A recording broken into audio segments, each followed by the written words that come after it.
Bom, então, bom dia, ou boa tarde, ou boa noite a todos. Então, hoje é a nossa primeira aula, onde a gente tem o objetivo aí de baixar e instalar o programa que a gente vai utilizar durante todo o curso, né, que é o Spring, e conhecer a interface dele, né, as principais ferramentas da interface inicial, que vai ser essencial para o andamento do curso, tá? Então, primeiramente, vocês podem baixar diretamente via site do INPE, né? Pode digitar diretamente no Google Spring INPE e você vai achar o primeiro link, ele vem direto para cá.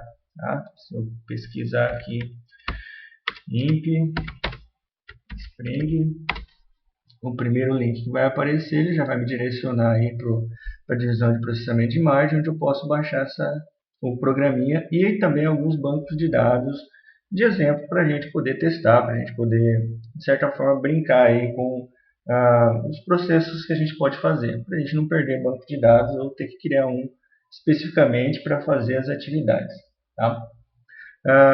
Então aqui nessa página a gente escolhe aqui qual a língua que a gente quer trabalhar e a gente tem a opção também de baixar ele tanto para Windows quanto para Linux e também em 32 quanto em 64 bits.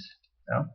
Então, quando a gente seleciona a língua, ele vem para essa telinha aqui onde a gente pode, a gente tem acesso a algumas informações a respeito do programa e a gente vem direto aqui no download. Tá? Eu também posso baixar mais à frente o manual, que tem um tutorial de 10 aulas do programa por aqui, mas a gente vai fazer primeiro o download do programinha para mostrar como que seria. Tá? A primeira vez que você acessa, você vai ter que fazer um cadastro, aí selecionando, né, vai ter que fazer um preenchimento no cadastro para você ter acesso a todas as informações de download disponíveis no programa. Tá? Aqui eu já fiz o login da minha conta. Tá? Então, vocês, quando fizerem o cadastro e o login, vocês vão vir para essa página aqui, tá? Onde eu escolho, novamente, eu opto, né, qual a linguagem que eu quero do programa. Aqui está o nome da versão, que no caso eu optei por baixar, né, 32 bits para o Windows. Mesmo que você tenha um computador, né, instalado em 64 bits, a gente recomenda que seja instalado de 32 bits. Pelo menos eu não tenho uma explicação teórica formatada, mas quando eu instalei 64 bits eu tive alguns problemas que com 32 bits eu não tenho.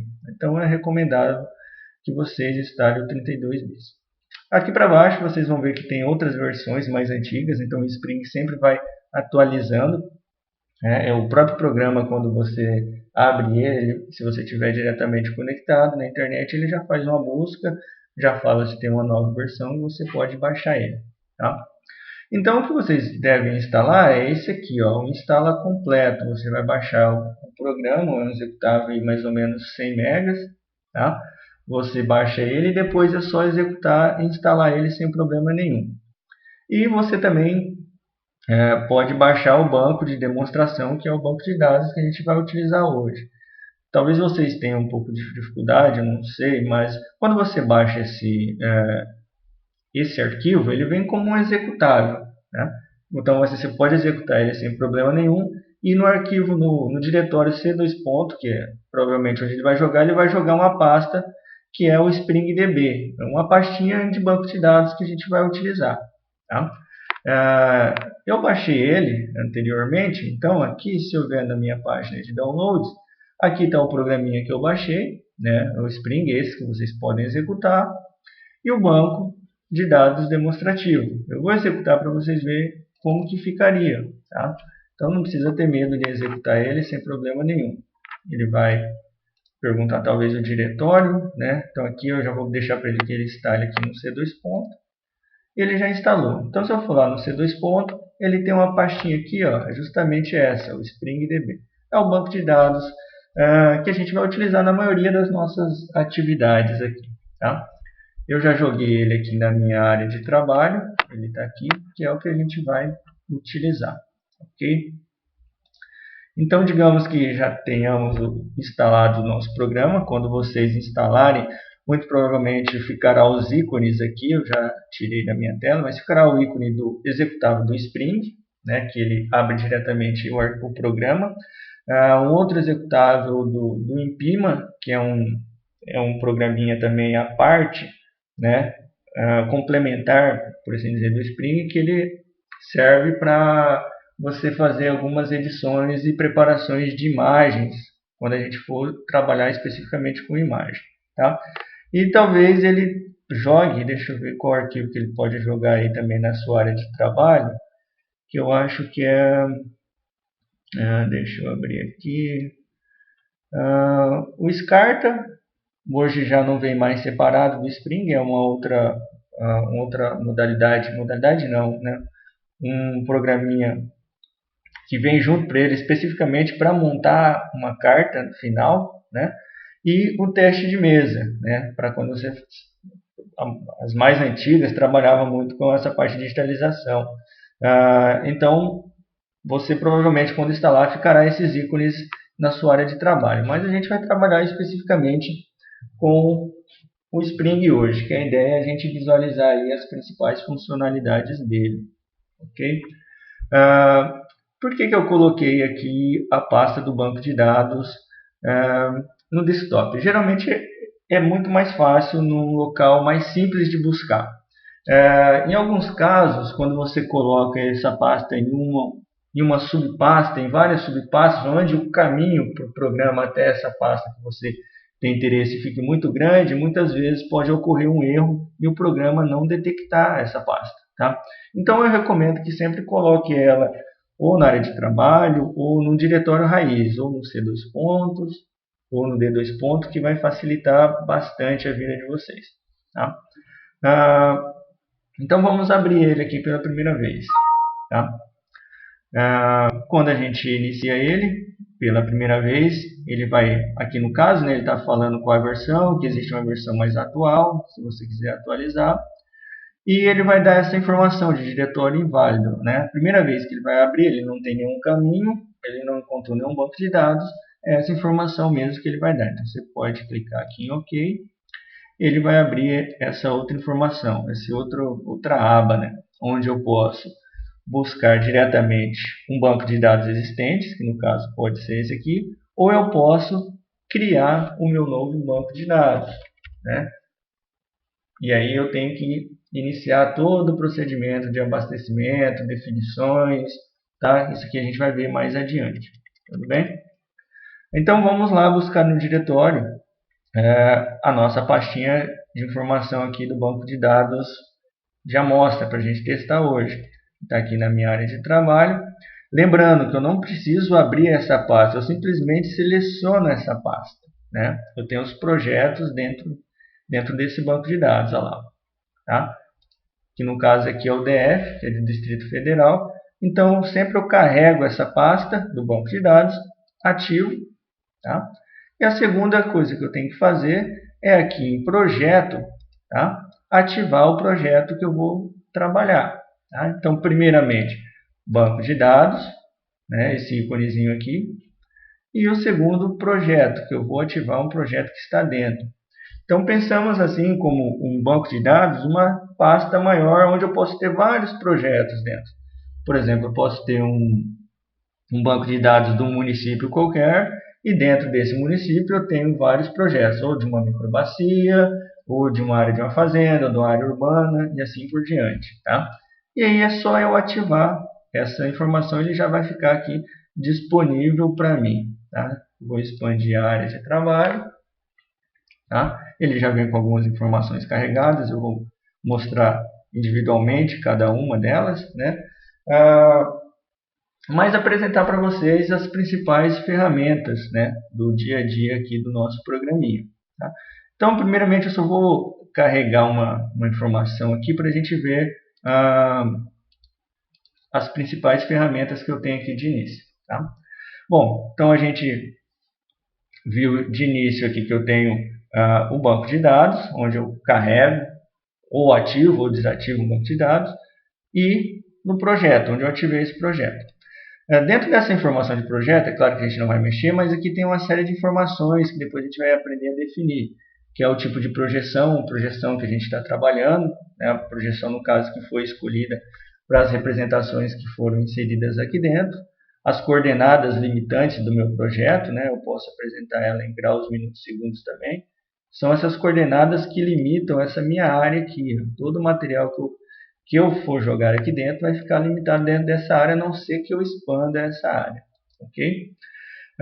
Um outro ícone aqui é essa que diz respeito ao modelo de dados. Esse ícone é onde eu crio as categorias de informações que eu vou inserir. Se eu for trabalhar com informação de imagem, eu vou ter que criar uma categoria especificamente para receber imagens, né? E se eu for trabalhar com imagens de satélites diferentes, é claro que eu tenho que criar categorias com nomes diferentes para, né, para ficar mais organizado, até mesmo para ajudar na hora de eu for trabalhar com esse material, né?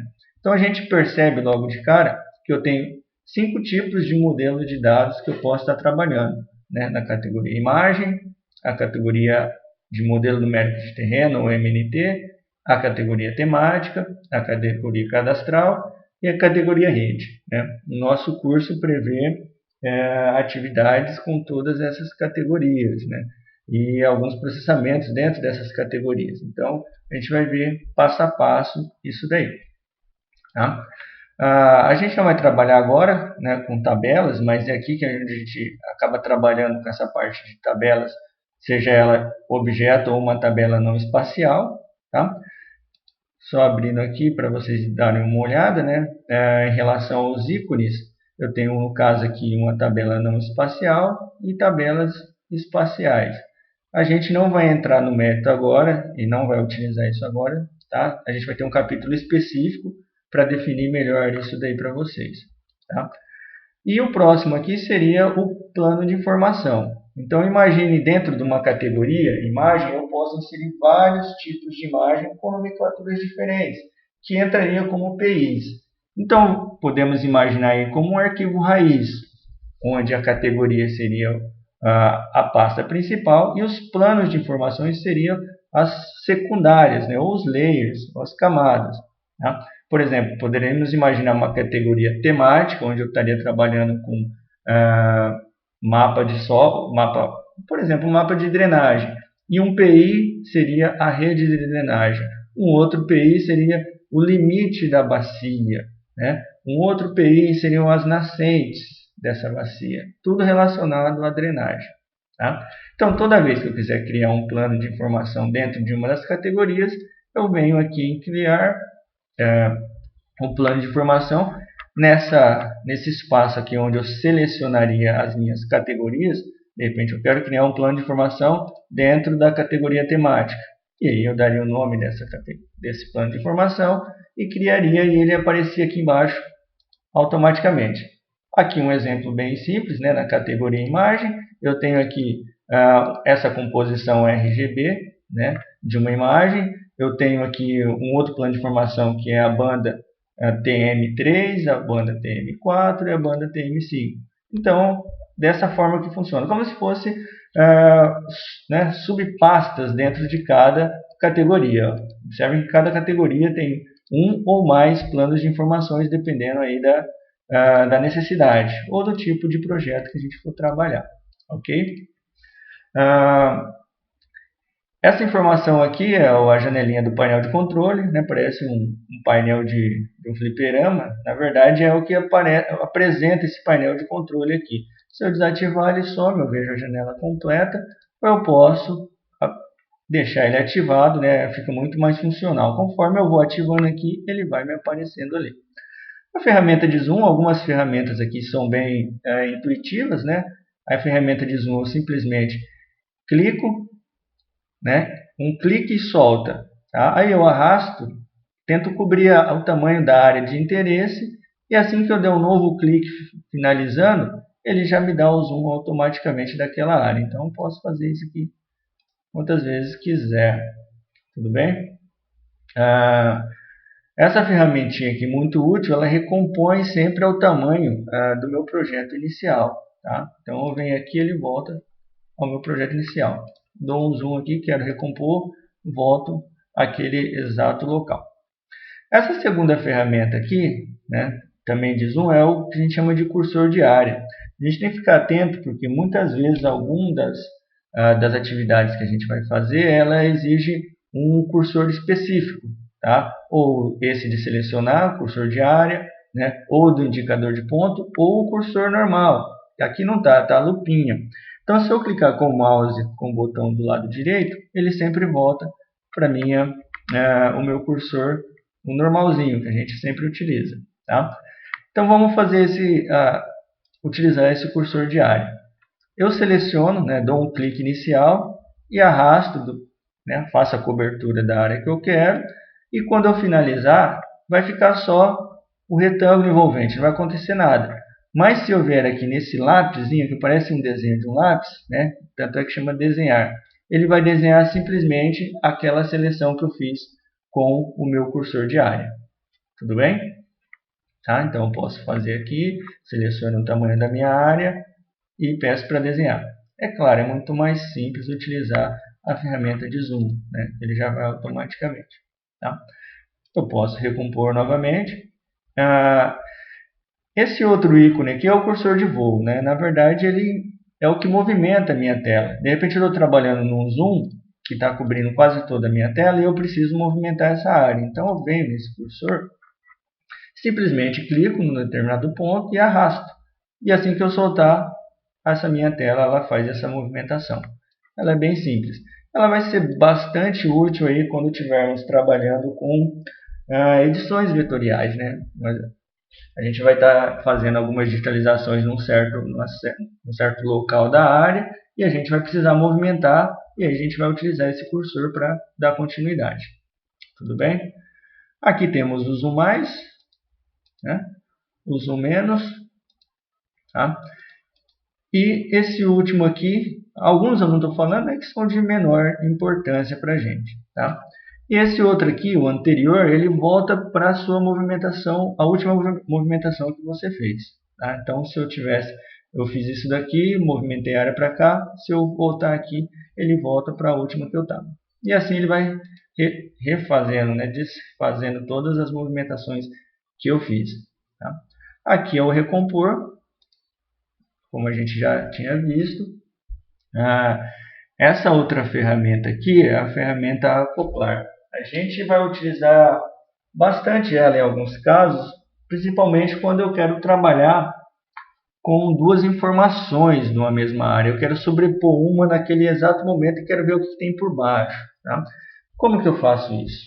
Então já vamos adiantar algumas coisas. Vocês podem observar aqui também, da mesma forma que tem carregado essa imagem aqui, conforme eu seleciono uma informação que está dentro de uma categoria, dentro de um PI, ela aparece automaticamente na minha tela aqui, que é a que a gente chama de tela principal. Além dessa tela principal, eu tenho várias telas auxiliares. Essa auxiliar, a tela 2 também é uma tela auxiliar, a tela 3, a tela 4. Então, sempre que uma delas estiver ativada, eu posso novamente acrescentar qualquer uma das informações que eu tenha disponível aqui. Por exemplo, deixa eu carregar aqui o mapa de quadras. Tá? Depois a gente vai ver passo a passo como a gente faz isso daí. Tá? Não, vou carregar outra informação, uma mais consistente, o mapa de declividades aqui. Tá? Então temos um mapa de declividade na tela auxiliar e aqui na tela principal eu tenho uma imagem de satélite, né, uma composição RGB da área, no caso aqui do Distrito Federal. E eu vou executar aquela ferramentinha, né? Então eu quero acoplar, no caso, a tela auxiliar, que foi a tela que eu soltei algumas informações, que eu carreguei a declividade. Então quando eu faço essa opção, automaticamente ele joga aquela tela carregada por baixo e eu posso visualizar as duas simultaneamente. Tá? Vou mostrar para vocês como é que funciona. Então eu venho aqui em acoplar a tela auxiliar, depois eu venho nessa funçãozinha aqui, que é o cursor de área, tá? Vou fazer um recorte de uma área que eu tenho interesse aqui, tá? Então dou um clique, arrasto para onde eu quero, esse quadrante eu acho que já está bom. E dou um outro clique para finalizar. Vocês observam que o quadrante está montado aqui, Então, com esse mesmo cursor, eu vou dar um clique dentro desse quadradinho. Tá? Então, simultaneamente, numa tela eu vejo as imagens e nessa outra tela recortada ali eu vejo a imagem que está por baixo, que justamente é o meu mapinha da declividade do solo. Tá? E isso eu posso fazer com qualquer plano de informação que esteja carregado em qualquer uma das outras telas auxiliares. Tá? Outra forma de se trabalhar desse jeito é você fazer com que a tela auxiliar fique flutuando. E aí você pode trabalhar com duas janelas. Tá? Vou mostrar para vocês como que pode ser feito. Primeiro eu vou desativar aqui, né, a tela auxiliar. E na tela auxiliar aqui eu clico em flutuar. Primeiro eu clico com o botão do lado direito, e vai aparecer isso daqui. Eu peço para ele flutuar. E eu fico com as duas abas, tá, ao mesmo tempo. É claro que com a opção de acoplamento é muito mais fácil trabalhar, mas também daria para a gente ter uma noção das duas áreas, né? Um pouco mais complicado, mas também dá para trabalhar assim. Ok? Deixa eu ver outra informação interessante aqui. No caso, as coordenadas, né? Quando a gente está trabalhando aqui, eu posso optar por ele me mostrar a coordenada conforme eu passe o mouse em alguma área, né? Pode ser em planas, graus, minutos, segundos ou grau decimais, né? Então, a partir do momento que eu seleciono aqui, vocês podem observar que aqui embaixo eu já tenho as informações de latitude e longitude, e conforme eu movimento o meu cursor em cima da área, as coordenadas ali estão mudando, né? Eu posso aqui pedir para mostrar em planas e automaticamente ele também vai mudar essas informações. Aqui ele está trabalhando numa escala automática, né? Mas eu posso trabalhar numa escala que eu tenha interesse, né? Eu posso definir manualmente aqui qual a escala e automaticamente esse material vai me dar o zoom correspondente a essa escala. Tudo bem? É outra informaçãozinha que a gente pode estar utilizando. Essas ferramentas que eu mostrei aqui são as ferramentas de uso cotidiano. É ferramentas que vocês têm que dominar. É claro, não é difícil de dominar. São ferramentas bem intuitivas, bem simples, mas o domínio dela ajuda muito a eficiência do trabalho quando você for desenvolver qualquer atividade que seja. Tá? Outra coisa que talvez vocês devem ter observado é o seguinte. Bom, aqui em arquivo tem algumas das opções que a gente vai acabar utilizando ao longo do tempo, né? Algumas contém aqui na nossa barrinha de ferramentas intuitiva, né, que é o banco de dados, que é essa mesma ferramenta aqui, esse mesmo ícone. O projeto também é esse segundo ícone aqui. O modelo de dados também é aqui onde a gente criaria as nossas categorias. Tá? Aqui o modelo objeto não espacial, no caso são as tabelas, né, que seria esse ícone aqui, e o plano de informação, tá? Que aqui no caso ele já não puxa mais.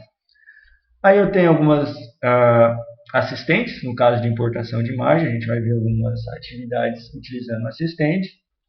A parte de importação e exportação são ferramentas que a gente vai utilizar muito, seja com imagens, seja com vetores, seja de uma imagem registrada que a gente vai fazer, né? A parte de conversão de arquivos, o Spring também tem, talvez a gente faça alguma coisa mais específica. Salvar como imagem, ortorreferenciação de imagem. Algumas dessas funções a gente não tem muita aplicabilidade no dia a dia, tá? Então a gente não vai apresentar todas. Registro, sim, a gente vai acabar fazendo registro de algumas imagens, tá? Então a maioria das ferramentas iniciais estão aqui, tudo bem? Essa parte de edição a gente vai ver que tem uma adequada para cada tipo de modalidade. Mas o mais interessante para a gente agora, eu estou querendo falar para vocês, é o seguinte: quando a gente carrega esse banco de dados, a gente viu lá, quando a gente abre aqui as modalidades de categoria, a gente viu que tem categoria imagem, MNT, temático, cadastral e rede. Tá? E essas 5 categorias estão aqui, ó, tá? Imagem, temático, MNT, cadastral e rede. Cada uma dessas informações, cada uma desses tipos ou modelos de dados, eles têm aí uma série de processamentos possíveis, né? É aí que está a grande jogada. Tem uma série de processos que economizam tempo, coisa que se a gente fosse fazer manualmente provavelmente não daria, a gente não conseguiria fazer, né? Então ele tem um para cada modalidade. No caso aqui de imagem, ele tem a gente pode trabalhar com contraste, pode trabalhar com transformação, fazer uma segmentação, classificação de imagem, que é uma das atividades que a gente vai fazer, e uma série de outros processamentos. E assim para todas as demais categorias que estão aqui. Percebe-se que a única categoria que fica ativa aqui é a categoria a qual a gente tem alguma informação ativa aqui. Por exemplo, eu tenho uma informação de imagem, tá vendo? Ela está ticada aqui, então essa informação está ativa. Então ela me possibilita apenas fazer processos nessa categoria, ou seja, na categoria imagem. Se eu tiver uma informação aqui no caso, uma informação temática, né? Ela não precisa estar selecionada, mas só de estar aqui, ó, ticada. Ela não precisa necessariamente estar apresentada aqui na tela, né? Na verdade seria isso. Tá vendo? Eu posso carregar elas ou posso deixar sem carregar. Mas ela estando ticada aqui em cima, quer dizer que a modalidade já está ativa para o processo. Então, observe que a categoria imagem ficou inativa e ativou o temático. É claro, agora com seus respectivos processamentos possíveis. Tá? Se eu ativar aqui no caso a altimetria, que é uma categoria MNT, eu tenho aqui todos os processamentos relativos à modalidade MNT. Né? Geração de grades, geração de imagem a partir de uma grade, geração de mapa de declividade, fatiamento, onde eu posso definir classes altimétricas e pedir para ele fazer um mapa a respeito disso, geração de isolinha, visualização tridimensional daquele meu perfil, fazer um perfil longitudinal, transversal, cálculo de corte, volume, né, para parte de volume e aterro, e por aí, assim por diante. Se eu vier aqui para a modalidade cadastral, a mesma coisa, e se eu vier aqui para a minha modalidade rede, a mesma coisa. Tá? Essa parte aqui de análise é uma parte mais avançada, né? A gente não vai chegar a ver, talvez possa ver alguma coisa mais à frente. Tá? Essa ferramenta de executar a gente vai utilizar basicamente quando estiver trabalhando, principalmente com a categoria cadastral ou rede, onde a gente vai gerando alguns processamentos e depois a gente precisa limpar a nossa tela. Tá? Essa ferramenta, esse ícone de ferramentas, ele possibilita algumas coisas interessantes. O que a gente mais utiliza aqui é operações métricas, né, onde ele permite aí fazer alguns cálculos diretos, né, seja por edição ou por seleção de algum plano de informação que já esteja pronto. Né? Por exemplo, eu queria saber de repente uma área aí, uma área perímetro ou uma distância, comprimento. Ele pede a unidade, você dá a unidade do jeito que você quer. Você pode fazer uma edição, né? Ou um apontamento quando você já tem um plano de informação desenhado, por exemplo, uma área de uma bacia, você clica diretamente nela e ela dá esse cálculo para você. Então, por edição, eu posso simplesmente criar uma linha aqui, tá? Finalizo ela clicando com o botão do lado direito e peço para ele calcular e ele já me dá, né, a distância dessa linha percorrida ali, tá? Ferramentas bem simples, mas bem fácil de utilizar. A gente vai acabar utilizando ela no dia a dia em outras operações, então não se preocupe. Tá? Bom, uma coisa que é importante a gente mencionar aqui, né? A gente tem 5 categorias, né? E é interessante observar que cada categoria tem um ícone específico, né? Todas as informações de categoria MNT, ele tem a letrinha M, né? Ó, com essa corzinha marrom. As de categoria cadastral, todas em azulzinha, com a letra C. Os temáticos verde, a letrinha T. Imagem em vermelho. E os redes, né, em tons de cinza. Então, é bem simples, né, bem fácil da gente interpretar que tipo de informação eu tenho em cada uma dessas coluninhas que eu tenho aqui. Tá? Uma coisa que você já deve ter percebido é que conforme eu vou carregando as informações, ela aparece diretamente na minha área de trabalho, né? Isso que é legal também, né? Conforme eu vou carregando essas informações, elas vão diretamente aparecendo. Algumas modalidades vão diferenciar em relação ao tipo de informação que ela pode apresentar na nossa tela. Então, só para a gente ter uma noção de como que isso funciona. Por exemplo, a modalidade MNT aqui. Eu tenho essa informação, esse plano de informação, que se chama mapa altimétrico. Dentro desse plano de informação, eu tenho os seguintes tipos de informação. Amostras, aqui no caso, são amostras de curvas de nível que foram extraídas. Tá? Então, ele me possibilita eu apresentar ou não apresentar essa informação. Tem aqui, no caso, uma grade, que provavelmente no caso aqui, uma grade retangular. Tá? Na verdade, são pontos cotados dessas áreas, né? Só que essa grade provavelmente foi gerada com base nessas curvas de nível aqui. Essas grades servirão mais para frente para a gente fazer uma série de processamentos dentro dessa categoria. Tá? A gente falou que isso aqui é uma grade retangular e também tem a grade triangular, né? Que é um outro tipo de grade gerado a partir das amostras. Então eu posso apresentar ela de imediato ou não. Posso apresentar mais de uma ao mesmo tempo, sem problema nenhum. Posso apresentar informações de categorias diferentes, né? Apresentar um mapa da área urbana e as isolinhas das curvas de níveis, sem problema nenhum. Tá? Aqui eu tenho uma informação de texto, provavelmente são os valores cotados, né? De cada curva de nível. E tenho aqui uma outra possibilidade que é a imagem, né? Onde aqui as cor mais roxeada aqui é a área mais alta e as áreas mais escuras aqui são as áreas mais baixas. Eu estou mostrando isso porque quando a gente mudar de modalidade, essas informações aqui que ele me possibilita carregar serão diferentes. Tá? Então, cada categoria, cada tipo de informação é uma modalidade diferente. Então, as informações que ele me possibilita mostrar na minha área de trabalho inicial aqui são diferentes. Tá? Então, toda vez que a gente for trabalhar com modalidade MNT, esses 6 tipos de informações aqui são informações que eu posso apresentar de imediato na minha área de trabalho.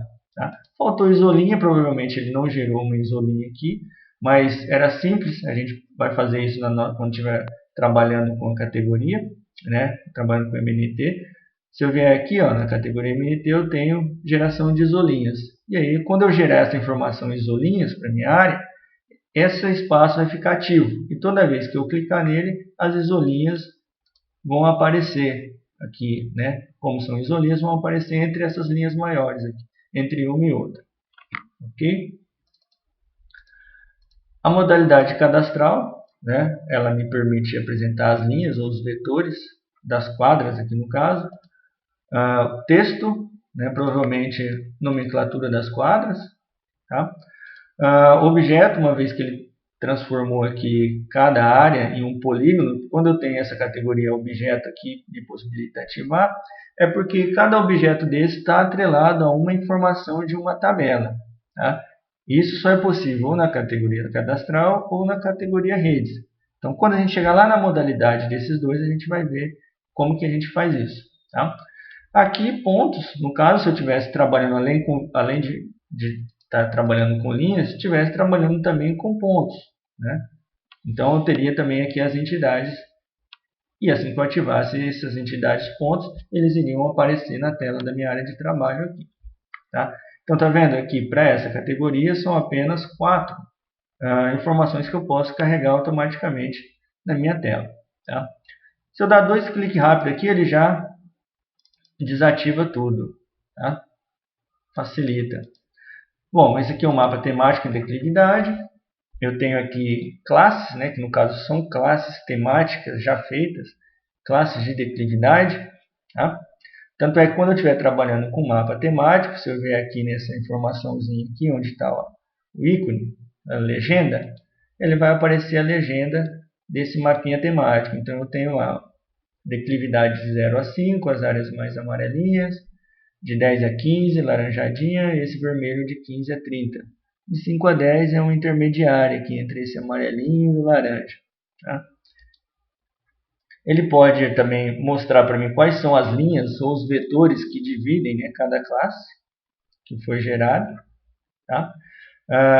Muito provavelmente essa informação, antes de ser transformada em classe, ela foi uma informação gerada através de matriz, que é a mesma informação, só a forma de representar esses dados que são diferentes. Aqui numa forma matricial, observe que eu tenho as linhas dividindo essas áreas. E aqui como que eu posso dizer? Uma representação mais suavizada dessa matriz aqui, né? Que no caso são as classes. Observe como é suavizado as bordas, né? E é a mesma informação. E aqui da mesma forma, se eu tivesse pontos, né? Alguma entidade de ponto dentro dessa área, provavelmente ela iria aparecer aqui e eu poderia ativar. Tá? Então, vou desativar aqui. Drenagem. Nesse caso aqui, para a categoria drenagem, mapa de rios. Então, ele tem o quê? As linhas, que provavelmente representam aí os cursos d'água, aqui a área de reservatório. Já tem uma área classificada, né? E texto, vamos ver o que ele puxa como texto. Eu não sei o que está aparecendo aqui, se tem alguma informação. Parece que não tem nada. Tá? Provavelmente ele inseriu alguma informação e foi apagada, mas a categoria ficou aqui marcada. Mas ele não tem nenhuma informação para mostrar. Tá? Com relação à categoria imagem, aqui tem uma foto aérea que foi carregada, uma parte de uma foto aérea, uma fotografia aérea. Tá? Quando a gente está trabalhando com imagem, aí mudou, né, a informação que eu tenho aqui embaixo. Ou eu tenho um M de monocromático, onde eu posso apresentar na minha área de trabalho essa imagem apenas em tons de cinza. Tá? Ou quando eu estiver trabalhando com 3 ou mais imagens, dependendo da banda que a gente for trabalhar, toda essa parte de bandas, de imagem, a gente vai ver na parte de introdução ao assessoramento remoto e a parte de imagem, de classificação de imagens. Então eu posso trabalhar com informação monocromática ou eu posso trabalhar com a composição, né? No caso colorida, onde eu posso atribuir para as bandas que eu for trabalhar as cores vermelhos, né? Red, verde, green ou azul, blue. Então eu posso fazer uma composição com essa imagem. Aqui no caso, como eu só tenho uma única informação, não dá para mim fazer uma composição colorida. Eu posso até atribuir a cor, mas ela fica mesmo, né? Então ela acaba voltando à imagem inicial. Ok? Agora nessa outra informação da imagem TN, eu tenho aqui mais de uma banda, né, por assim dizer. Então eu posso fazer uma composição. Diferente do que a gente observou aqui, nessa categoria nova aqui, que também é de imagens, ele aparece aqui para mim essa informação sintética. Essa sintética ela foi feita uma composição, né, na categoria imagem e foi salva como composição, para eu não precisar sempre carregar 3 combinações. Né? Então ele transformou como se eu tivesse feito uma fusão das 3 imagens, né, na combinação das cores já que ele definiu, numa única. Então só simplesmente eu clico aqui em sintética e a imagem aparece como um todo. Tá? Então aqui ela é uma composição sintética. Agora aqui eu tenho as bandas individuais. Tá? Eu vou carregar primeiramente em tons monocromáticos para vocês verem a diferença. Essa aqui no caso é a banda 3 da Landsat, provavelmente Landsat 5. Né? Então essa aqui no caso corresponde à banda do vermelho, aqui do infravermelho próximo e infravermelho médio. Né? Então como a gente, é claro, não enxerga nesses comprimentos de ondas, eu posso atribuir uma cor e ver qual o resultado, porque o interessante é ver qual o comportamento do objeto em relação a essas faixas de comprimento de onda. Tá? Então vou carregar aqui a monocromática correspondente à banda 3, né? Vou carregar a mesma imagem, vou carregar a banda 4, só monocromática também, para que vocês possam perceber a diferença, né, das informações captadas. Percebam como que muda, como que a água agora ela tem uma resposta espectral muito maior do que na banda anterior, né? E assim por diante, né? Então, cada comprimento de banda ela tem uma resposta em relação aos objetos que são atingidos. E a ideia é trabalhar com a combinação dessas bandas para formar uma imagem que melhor destaque o que a gente quer distinguir dentro de uma área de trabalho, né? Esse é um dos preceitos para quando a gente for fazer a classificação.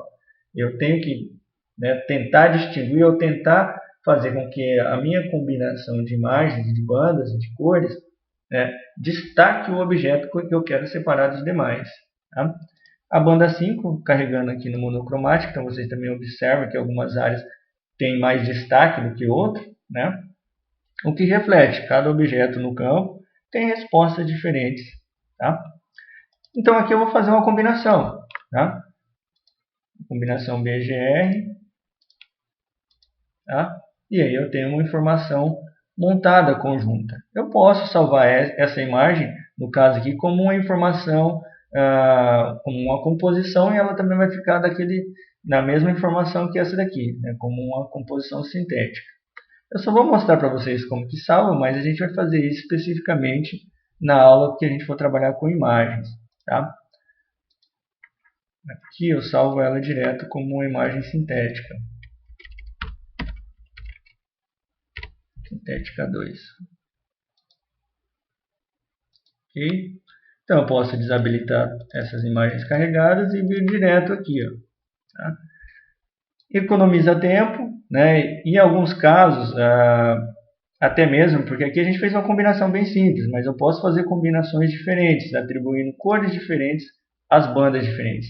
A gente tinha feito uma combinação BGR, eu posso fazer uma combinação RGB, tá? Que vai ter um comportamento totalmente diferente.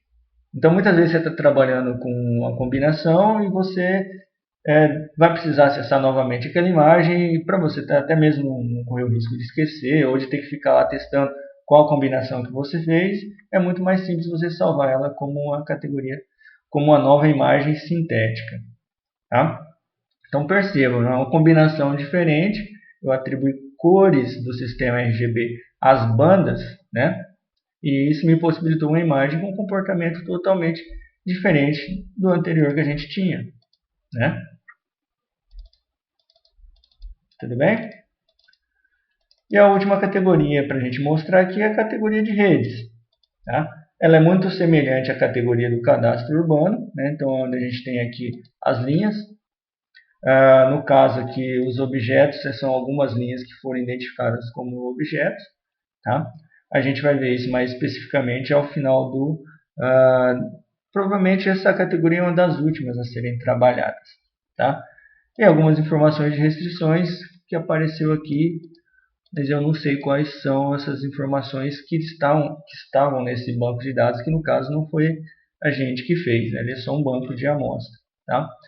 Mas da mesma forma, quando eu estou trabalhando na minha categoria de redes, eu tenho aí a série de processamentos possíveis dentro da categoria de rede.